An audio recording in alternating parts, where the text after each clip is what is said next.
They found her veil tangled in the river reeds, its white fabric stained red. The bride was missing, the prince was nowhere to be seen, and the drums from the village echoed in the empty forest. Only the moonlight whispered their names.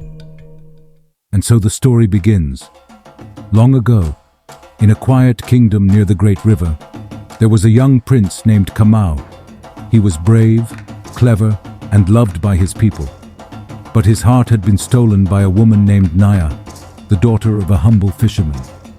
Nyah was known for her beauty, but it was her kindness that drew people to her. She had a soft voice, gentle hands, and a smile that made even the most troubled souls feel at ease. When Kamau asked for Nyah's hand in marriage, her father hesitated.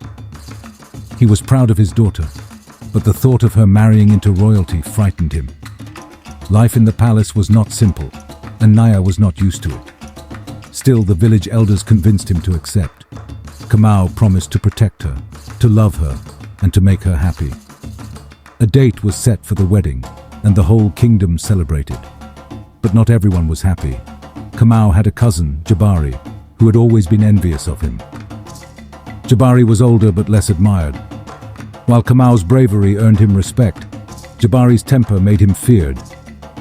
He wanted the throne, but he knew he would never have it as long as Kamau was alive. When Jabari heard about Kamau's marriage to Nyah, his jealousy turned into rage. He had once tried to court Nyah, but she had gently turned him away. Now she was going to marry the prince. It was too much for him to bear. Jabari began to plot.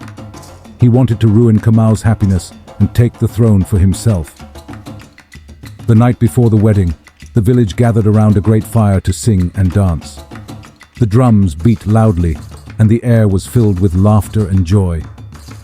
Kamau and Nyah sat together, their hands intertwined, watching their people celebrate. But Jabari stayed in the shadows, watching them with narrowed eyes. He had a plan, and it would unfold before the sun rose. Late that night, when the village was asleep, Jabari crept into Kamau's tent. He held a knife in one hand and a mask in the other. But instead of attacking, he left a note. The note read, "Come to the river at dawn if you value her life." At first light, Kamau woke to find the note. His heart raced as he read it. He looked around for Nyah, but she was nowhere to be found. He grabbed his sword and ran toward the river. The river was quiet, the only sound the gentle lapping of water against the rocks. Kamau called out for Nyah, but there was no answer. Then he saw it, a white veil caught in the reeds. As he stepped closer, Jabari emerged from the shadows, holding Nyah by the arm. Her eyes were wide with fear, and her hands were tied behind her back. "Let her go, Jabari," Kamau demanded, his voice steady despite the rage boiling inside him. Jabari laughed.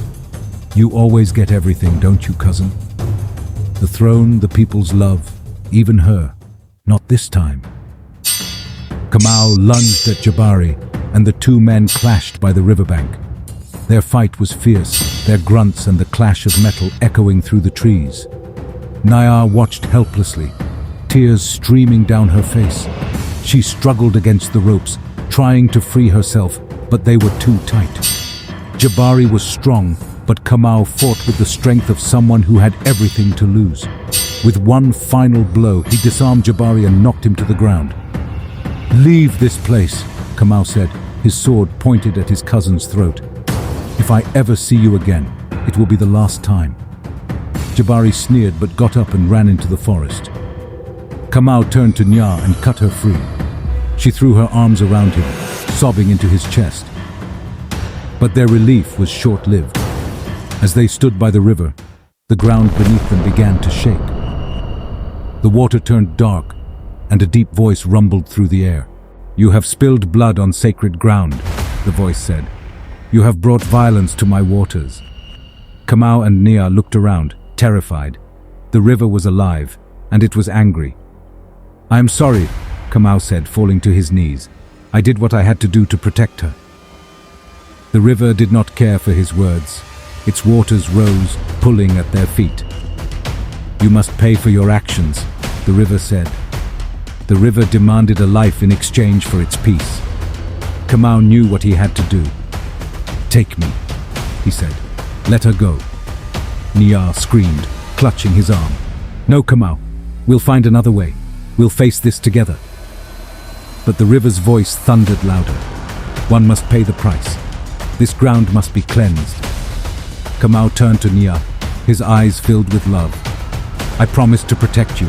If this is what it takes, then so be it." Before Nyah could stop him, Kamau stepped into the river. The waters rose, pulling him in. Nyah screamed and ran after him, plunging into the icy currents. She wrapped her arms around him, refusing to let go. "If you take him, you take me too," she shouted. The river hesitated. The waters stopped rising, and the deep voice rumbled again, softer this time. "Why would you sacrifice yourself for him?" Nyah's voice trembled, but her words were firm. "Because we are one. His life is my life, and I cannot live without him. If you must take a life, take us both." The river grew silent, as if considering her words. Then it spoke. "Your love is pure and selfless. Such devotion is rare. I will not take either of you." The waters receded, and Kamau and Nyah collapsed onto the riverbank, gasping for air. The river shimmered in the sunlight, its voice now calm and warm. "Go and live your lives with honor. But remember, the waters are sacred. Do not bring violence here again." The village rejoiced when Kamau and Nyah returned, hand in hand, their love stronger than ever. The story of their courage and devotion spread quickly, and the people gathered to celebrate their wedding. The ceremony was held by the river, under the shade of ancient trees. The villagers danced and sang, their voices blending with the gentle rush of the water. As Kamau and Nyah exchanged their vows, the river sparkled in the sunlight, as if blessing their union. Years passed, and Kamau and Nyah ruled the kingdom together with kindness and wisdom. They often visited the river, bringing offerings of flowers and speaking softly to its waters, always remembering the day it spared their lives. Their love became a symbol of hope and unity for the people. The villagers told their children the story of the prince and his bride who defied the river and won, not through strength, but through love.